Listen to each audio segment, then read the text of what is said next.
What's up, y'all? Robin E. checking in for some podcast. And today I'm here in Grand Park at the Vegan Deal 2023 Fest. Okay, it's so January, my first ever bouquet I ever gave it to a man. I gave it to David Williams, the comedian. tonight we are here at the Legacy 2023 Gala Relentless Hope. Okay, we're here at the Greenbelt tonight. Carlos is here with me.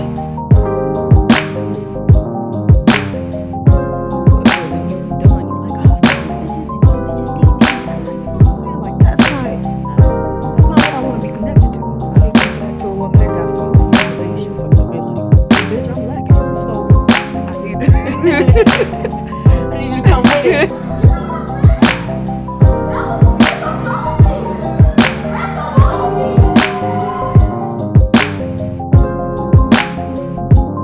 The old nigga is gone.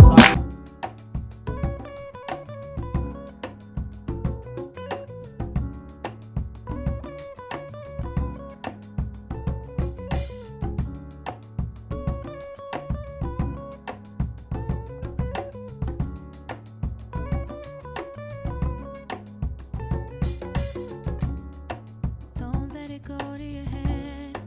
Love is stronger than fear. Don't let it change who you are. You are meant to be here. come on, Cleo. Come on, Cleo. Come on, Cleo. What's good, y'all? Robin E here checking in. We back. I'm back for another episode of Pillow Talk Podcast. You already know, voted one of Chicago's best. I didn't say it. That's what the people have said when they said it. So I just be flowing along with it. Robin E. Make sure you guys are following me on IG at Robin E93, Twitter E93Robin, or Facebook Pillow Talk Podcast to see all of the latest and greatest from yours truly. I had to play a little bit of Cleo. I had to start off with the Cleo vibes. This is actually the anniversary of her album, Mother, which she released, I believe it was 2 years ago on this day. I got to double check. 2021. So 2021, August 19th, she released this album. And Cleo Sol, to me, she's just bomb as fuck. Like, can we just... You feel me? Some people was hating on Cleo appropriation. People felt like we're giving a lot of praise to the fair-skinned soul sisters, but she's Jamaican as well, and she's been raised in that type of household, and her music's good as fuck. So let's just keep it a buck right there. Her music is amazing as hell. She's heavily in my rotation. That is like my gospel right now. When I'm just in one of those modes, I just turn on the Cleo, and all is well in the hood.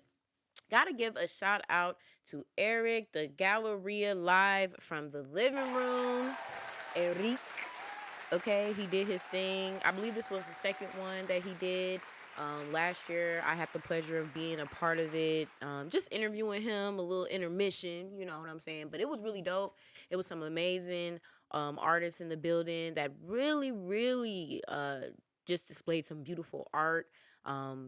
It was just super dope. So I really love the experience. I love to see Black excellence, Black creativity like that, something positive. Y'all know y'all like art. And it's never too late or too early for you to start getting into the art field and being able to kind of depict what's some good shit and what's not good shit. So there was a lot of good shit that was there, and it was just vibes. It was just absolutely vibes. I love the creative scene, and Eric just does his thing, so shout out to him for that. Of course, y'all already know my Radio Chicago Summerfest is coming up. Okay, August 24th, we are outside with it. I will be live in effect in the building, taking names, writing checks. You know what I'm saying? But make sure that you guys pull up for that. Shout out to my Radio Chicago family. Shout out to Bottle Service, okay? Season 1 is done, but we still have more fun to do.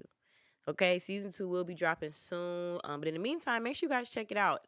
This season was super dope. I was only there for half of it. But there's lots of amazing guests that came on, lots of amazing topics that came on. So make sure you guys follow The Real Bottle Service 19 on Instagram and subscribe. Subscribe to our shit. Goddamn. Another artist that I want to celebrate is Layla. Because hold on, bitch. Hold on. This little girl been doing her thing. I'm happy for her like it's my sister. I feel like, but I just love watching this story, love watching her grow. I've been writing about her on hiphopvibe.com. So if you type in her name on the site, you'll be able to see all of the articles about her written by yours truly. But her story is just amazing. Recently, she confessed some amazing things to Angela Yee. She was on Angela Yee's show. And she spoke about confirming that Mos Def was her fucking dad. And what's crazy is, like, I saw this picture of her and him when she was a kid on Twitter like a month ago. It was going around. People were like, oh my God, it's her daddy. And I was like, people always assuming shit we don't know. Can we just let people assume? And then, but it was true. That is her dad. So the musical genius is in her blood. If you don't know who Layla is, she is the girl that sings, "Not my problem. That's just not my problem. That's just not my problem." And the "Do you want me? Want me like that?" That's my shit. But she is bumping right now. I don't know. I just got excited. I know what else to say with that. But her debut album, Gap Year, will be coming out September 6th. Self-produced by her entirely. She makes all of her own music in her house, which I think is super, super dope. That's how a lot of creatives start. That's how a lot of greats start. We just start doing shit. Hence me not being in the studio right now. I'm somewhere else, but I'm still doing my thing because a lot of inspiration happens right in the comfort of your home. So shout out to her, Layla. I'm super excited. I would love to interview you one day. If y'all could just tag her, I'm gonna stalk her a little bit, but she's doing her thing. I just love her. And I believe she just graduated high school. Like, fuck, you doing a lot, girl. You doing a lot, but you're doing it the right way too. So shout out to you for that. And then lastly, because y'all know I love music, I gotta give a shout out to my boo, Janae Aku. Okay, her debut album sold out. That anniversary is going to be coming up. We're going to dive into that album too for her anniversary. I believe it's September's next month. Exactly. But we'll be diving into her and just her healing music because I'm about to really get into some deep shit today on the crucial conversation topic. But I got to give praise to those women out there in the industry that are really spreading positivity, fun, uplifting music, not gonorrhea. So let's get to the motherfucking nitty motherfucking gritty. Sexyy Red and this motherfucking beauty line. She debuted her beauty line, North Side Princess, okay? And she has a line of lip gloss that she has released. And this line it's really fucked up. But she has created this line and it has a whole bunch of different names like gonorrhea, nut. I'm about to pull up this thing on Twitter because Sexy, I really be trying. And that's the thing. I really be trying to support artists, new female artists, especially in the industry because, they like to blackball us. But when you do shit like this, okay, y'all. So she got coochie juice, booty hole brown. I mean, well, we knew that was coming. Nut, pussy hole pink, yellow discharge, gonorrhea, blue balls, sex on my period. I just don't under fucking stand. The thing is, like, who said this shit was cute? Like, you young right now. You know what I'm saying? You young right now. A lot of y'all young right now. And you think it's cute to be ratchet and to be overly sexually liberated because there is a boundary with this shit. But when you hit that 37, 38, 40 mark, that shit is not going to be cute. It's nasty. It's nasty now. You know what I'm saying? But because females are young and they want to have fun and be free and liberated, they think it's sweet. I don't understand the appeal with Sexyy Red, to be honest. And I've really been trying to fuck with her because she's been climbing as far as exposure and ambassadorship and, really just having that diamond in the rough, journey. But I just cannot condone this shit. Like, what the fuck? Now, I grew up in the era of Trina. You feel me what I'm saying? The baddest bitch. And even Trina had boundaries. Even the baddest bitch got a fucking limit. So with Sexyy Red, it's like, do you just want to be looked at as purely this negative entity? Like, I wouldn't book you. I wouldn't pay a ticket to go see your show. I don't even want to purchase the products for fear that maybe 1,000 other people have tested it just because the name of the product. Like, what is the sanitational requirements in the factory when you make a lip gloss titled Yellow Discharge? So I don't know what the Sexyy Red brand is at this moment. I'm confused in itself. Don't recommend. I'm not buying that shit. But I've already seen women talking about, I can't wait to put that nut on my lips. Now listen, hold on now. There's a difference between real nut, all right, and this artificial nut that could just be a combination of men and all types of shit in the factory, because we don't know the statistics. But I'm not feeling this whole Sexyy Red wave with her being overly sexually liberated. I think that this only feeds in further to the rape culture society that we are struggling to maintain life in. For real. And I ain't trying to be the Debbie Downer, because I love you. You my everything too. You feel me? But when you start diving into shit like this and promoting it openly and happily, how do you expect anybody to respect you? Like, in real life.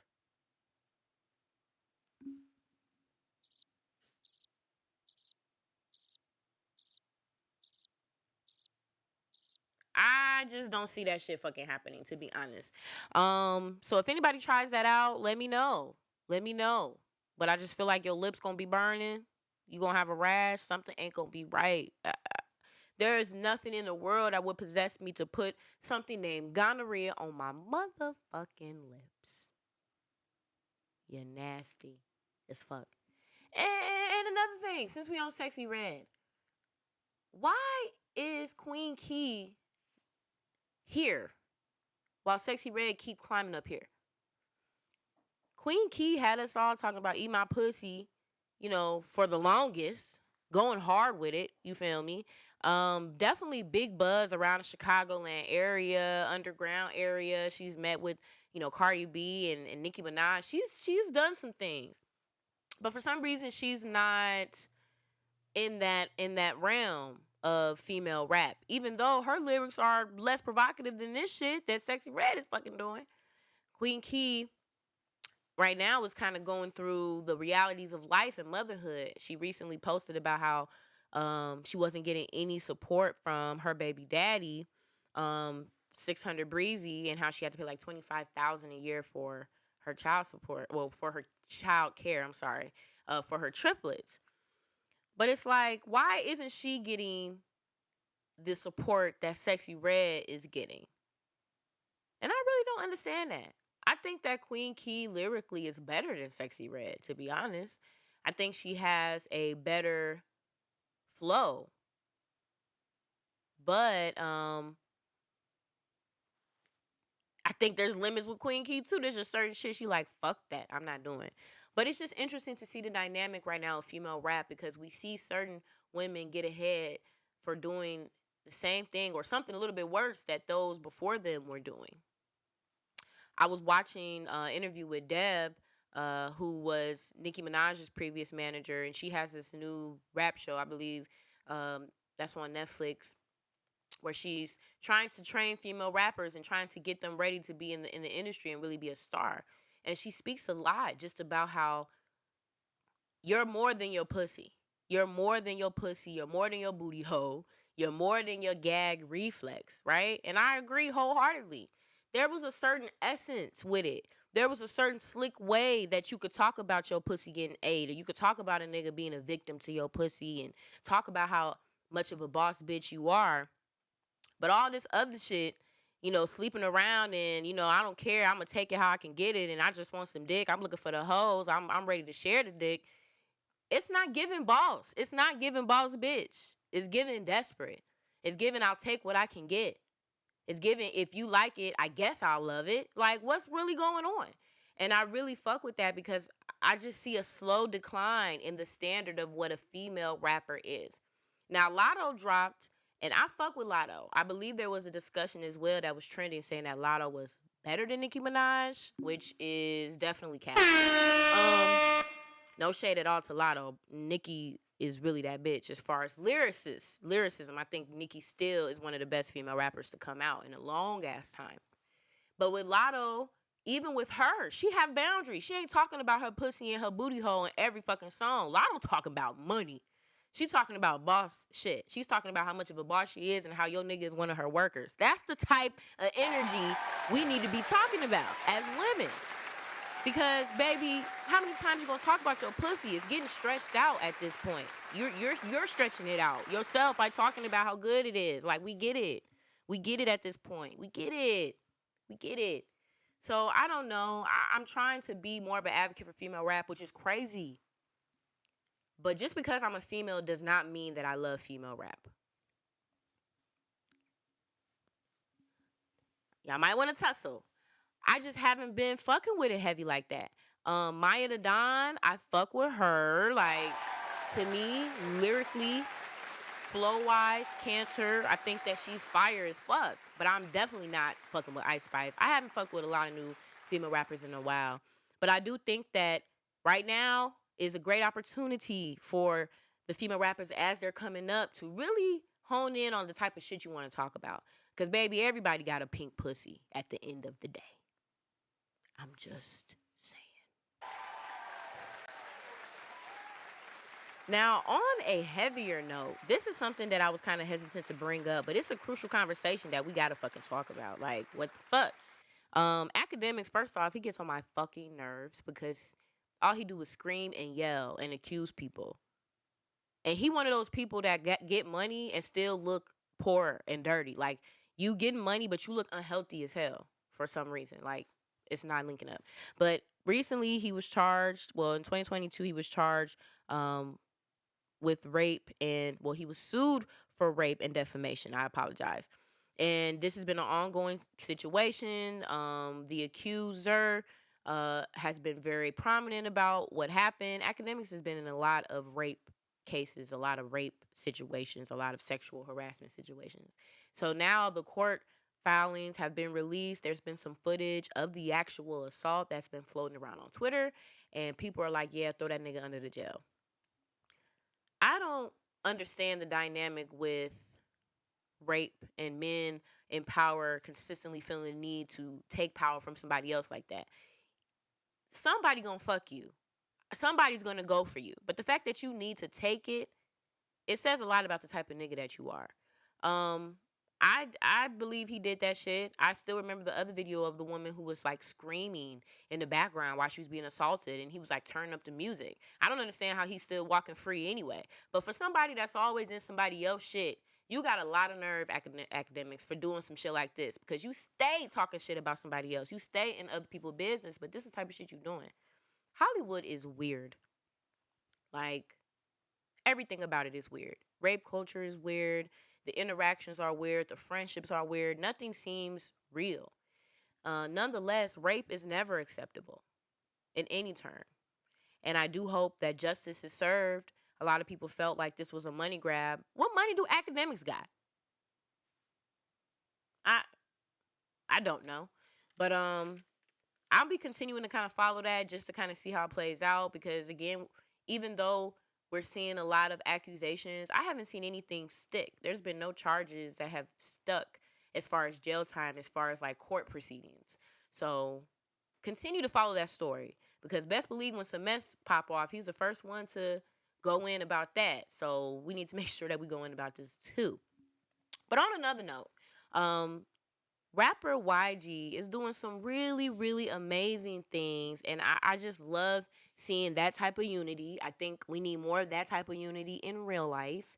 But recently, he was a part of a peace walk in Compton, ending a 10-year rivalry between the Treetop Prius and the Fruittown Prius gang. So we love the no violence. We love that. We love the unity. Okay? Unity in the damn community. YG is like big gang. I'm not going to assume what he is. He's giving blood, but I don't know. the specifics. But I love to see it. I love to see artists who do come from the streets, who do come from the backgrounds that they have to come from, evolve and really understand the bigger picture. When you get to a certain point in your life, you understand none of this shit is worth it at the end of the day. None of it is worth it. You're going to be running the streets when you're 60. You can't. Your heart monitor going to go off. You're not going to be able to. So I love to see this positivity. I hope that it trickles down into other areas. We don't get to see a lot of peace walks like this. We don't get to see a lot of unity like this with gangs. The younger niggas need this right now more than anything. Even where I live out in the suburbs, there's still a lot of gang activity that goes on. There's lots of shooting. A man was killed recently that a lot of people knew. And it's just tiring. You know, back in the day, I just feel like gangsters and street niggas, they killed with the purpose. There was a reason. There was intent. Nowadays, everybody get injured. Everybody getting sprayed up. And it's just not correlating. And we're not able to respect none of the gang shit because y'all don't respect life. But creating that peace and the unity, man, is so much bigger than putting the guns down. You know, it really is about saving the next generation. So I love that for YG. I think that's super dope.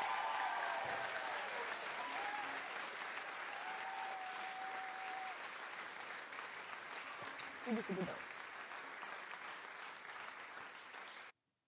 All right, now let's take a moment to tune in with one of my favorite sponsors, Coffee, Hip Hop, and Mental Health. Welcome to Coffee, Hip Hop, and Mental Health, where every cup of coffee is a step toward healing, and every beat drops a stigma. Welcome to the Normalized Therapy Cafe, where bold flavors are blended with compassion, and the mission is simple: to lift the weight of mental health within our communities. As you walk into the Cozy Cafe on 1051 West Belmont Avenue in Chicago, the aroma of freshly brewed coffee wraps around you like a warm hug. The walls hum with hip-hop vibes, and the baristas greet you with smiles. This isn't just a coffee shop, it's a refuge. With a unique lineup of events and a community built on love and support, the purpose here is greater. Come over, sip, groove, and break down barriers. Because at Coffee, Hip Hop, and Mental Health, they're not just brewing coffee, they're brewing resilience. One cup, one conversation at a time.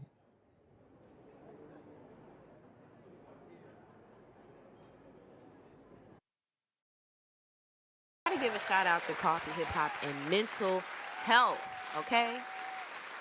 Super, super dope. Love them. They're super amazing. Make sure that you guys pull up to the open mic for the poets and the poets only happening this last Sunday of the month, August 25th at the Normalized Therapy Cafe. There's lots of other, open mics for poets trying to pop up, but this is the originator. We've been doing this all year long, and every time it's an absolute vibe. Authentic will be in the building. Binky will be in the building. I will be in the building co-hosting, and we're going to bring y'all those immaculate vibes like only we can fucking do. So make sure that you guys grab a ticket. They do sell out super fast. Don't hit me up on Sunday asking if you can come when I told y'all to be here. Y'all, we got to bring it back. We got to bring it back. Club culture. I remember being underage as fuck and going to the club. I was like 19, and it was a vibe. You was dancing, you know what I'm saying? The drinks wasn't too high. You wore stuff that you could dance in. Even if you had some heels on that you could barely keep on, you still kept them on because they was good enough to wear. You know what I'm saying? The DJs played good music. You wasn't on your phone all night long. It was just a different vibe. The club culture now, it ain't nothing but bottle wars and BBLs. Tragic. And I don't even know how to feel about that shit. Because the club culture used to be so fun and it made you want to go out and socialize. But now it's all about impressing people that you ain't never gonna see again. And I don't understand. What killed the club culture? Now I'm 31, so I mean, there is the fact that I've been going out for a long time. But I do feel like there's a few things that killed the club culture, right? Number one, the bottle service, bottle wars. That is absolutely one of the biggest things that killed the club culture. Y'all are spending your life savings in the club for one night. You're not even in the club for 12 hours. You're literally only in the club for like 4, less than that. You're in the club for 3 hours, 2 hours maybe. And you're spending $1,500 on bottles to compete with the motherfucker across the room who actually probably does have the money and is just there for fun. Like, when you wake up in the morning, you're going to regret the fuck out of that. And it also takes away from the experience because now you're trying to monitor everybody drinking the bottle. Like, why you buying bottles and everybody can only have a sip? Don't do that. Don't spend your last in the club. Don't go. But if you're going to go, don't feel the need to engage in bottle wars. Now, y'all know they is quadrupling the prices. Because I, for one, am not going to pay $500 for a bottle that I can pay $40 for on a normal day. That's just me. That's just me. Then y'all want to drink all the trending shit, all the top shelf shit that you see everybody drinking when you know you don't even drink that. You don't even drink that. Definitely bottle wars. Higher than giraffe pussies prices. I remember when $20 was worth it. You know what I'm saying? $20 got you like a drink. Or it was like the after midnight vibe. These motherfuckers charging $25 at 10 o'clock, at 10 p.m. You charging me $20. Absolutely the fuck not. Which just makes you calculate how much money do you want to spend. Niggas is going in debt when you go out to the club now. It's no longer, you know, an easy peasy couple dollars you're spending. Now you actually have to take out a little bit so that you can have a good time. A lot of these places too, they don't even be having the food included in the kit, you know, in the area. So when you get there, you won't have to leave at a decent time to go get you something to eat. Or the kitchen closed at 11. You got there at 10. You're not hungry yet. So the higher than giraffe pussy prices, definitely that. No real dancing. Y'all doing these TikTok dances, and I think that's kind of where we're at right now. That seems to be like the epitome of dancing now. But there was actually a time when people was actually dancing in the club. You could actually see somebody moving, grooving. You know what I'm saying? The whole time. But now it's just kind of like a, you know, twerk fest. And then that's really it. Like, you got to twerk now when you go out. Like, I'm pressured to twerk when I go out in the club. I don't want to twerk right now. Maybe I want to lean back with the niggas. I don't know. Maybe that's how I'm feeling. Maybe I want a finito on my Chief Keef shit. I don't want to twerk to that. That's very fast song to twerk to. I don't want to twerk to that. So I think there is definitely a lost art with the dancing. I always think about the movie House Party, y'all. Like, that was when dancing was really that. Like, dance battle shit. Can you imagine what that would look like now in the club? Dance battling somebody? They just start twerking. That's all that they would do. Lastly, shitty DJs. Now, this is to not shit on any DJ. I know somebody watching this probably seen me recently in the club. They're like, oh my God, like, you talking about me? I'm not talking about you in particular. Maybe you had a bad night. But there's a lot of DJs nowadays, the younger DJs, I will say, that they don't know how to cater to a crowd. All right? When you're DJing a club event, unless it's a themed night, you got to read the room. You know what I'm saying? You got to read the room. So you can mix in a few Sexyy Reds. You know what I'm saying? Because it's a trending artist right now. You can throw in a few 90s cuts. But I don't want to hear Mini Men in the middle of the club. I don't want to hear 50 Cent Mini Men. I don't care. It's 2024. I shouldn't be out in the club and at 11 p.m. Mini Men shouldn't come on by 50 Cent.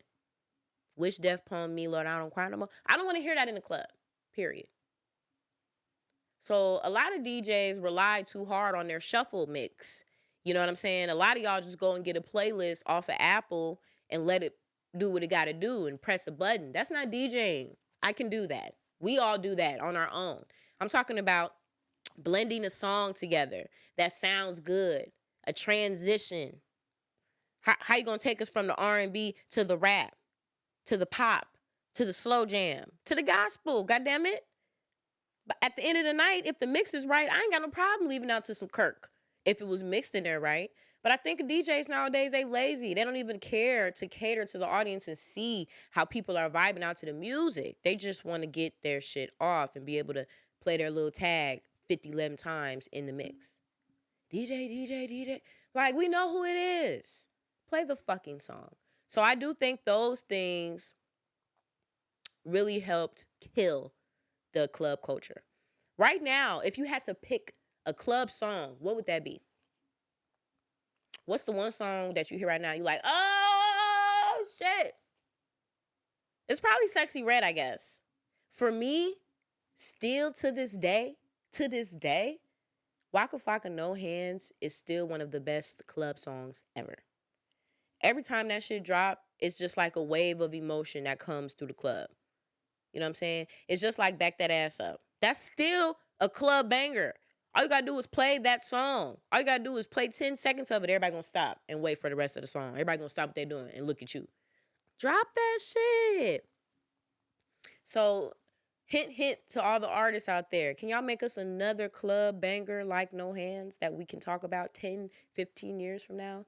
Thank you.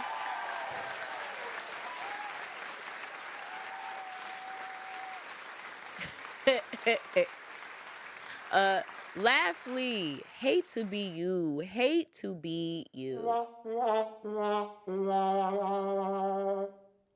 A New York City couple recently got married. Congratulations to them.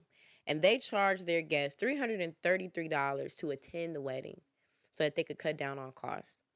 They invited 350 people, and only 60 people came. Hate to be you. Marriage is absolutely a scam. And the reason I say that, as somebody that does want to get married, is that when you are sharing a union with somebody, you really shouldn't be charging other people to share that special moment with you, to be honest. You're asking them to be there to share that moment. And then you have the choice. Didn't nobody tell your ass to have an expensive-ass wedding? How you going to ask people to help you pay for the wedding that haven't even happened yet? Huh? How you going to ask people to buy their spot and you ain't even picked everything? You haven't even finished paying the venue. You haven't even finished paying for stuff yet.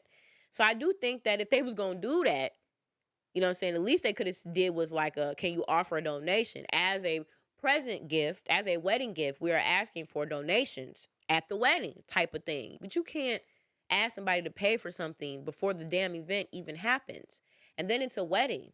You know what I'm saying? To me, if they're flying in from town or something like that, hell, that's the cost right there. People could be flying in to simply be there. That's money spent. Flights are not cheap unless you buy them super in advance or you buy them at the crack of dawn. So that was, to me, just inconsiderate. And you stupid. Why would you go out of your way for that? Like, when I get married, because I do want to still get married, like, don't fucking play with me at all. I want to have a small, like, outdoor wedding. I think I want to get married in the summertime, and I want to have a small outdoor wedding. I want to have my family and all of them there, but I want everything to be included. I don't want them to pay for nothing. I want everything to be included. Just come and enjoy and celebrate me and my man. So when you're getting married, I think it's important for you to think about why you're getting married. If it is solely to be with this person, then you really don't need the glitz and the glamour.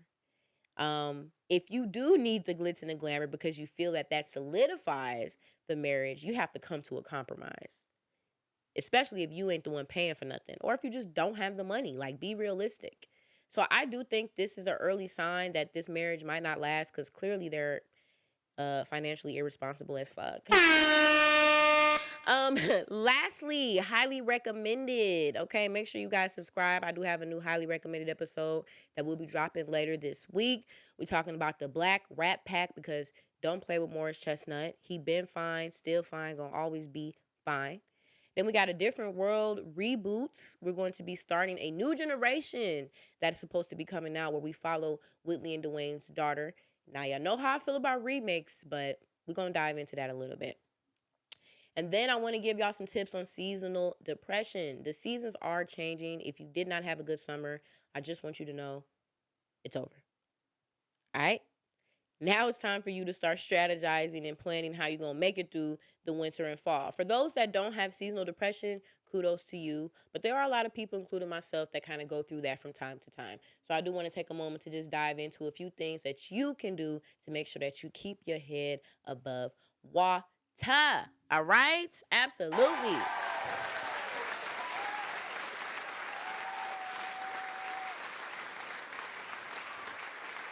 As always, I appreciate y'all for tuning in to Pillow Talk Podcast, voted one of Chicago's top podcasts. I want to leave y'all with a little bit of unruly guidance. Love is beautiful, but it can be an addiction. Don't become a crackhead. Follow, subscribe, and like. Sending love and light to all of y'all, man. Peace out.